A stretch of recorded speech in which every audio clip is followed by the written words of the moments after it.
keep thinking about the Kaminoans.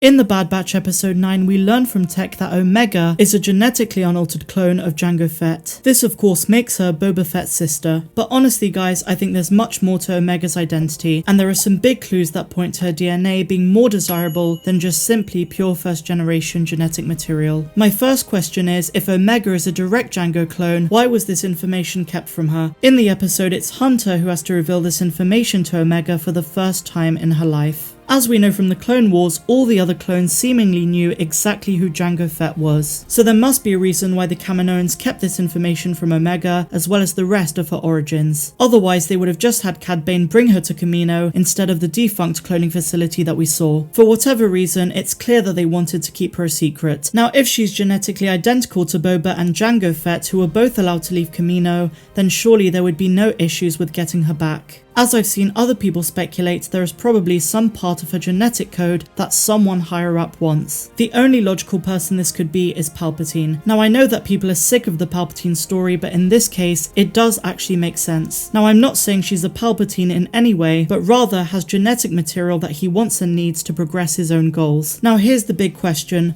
Why does Lama Su truly want Omega? I think we've been given a big red herring in this series. We're told that Lama Su wants to create a third phase of clones in order to keep the Empire interested. These clones would be enhanced and they need Omega's DNA. But I suspect this isn't the only motive that Lama Su has. There has to be more to it than that. Otherwise, why did he say that he wants to kill her after extracting her DNA? Once you have retrieved the genetic material needed, terminate her.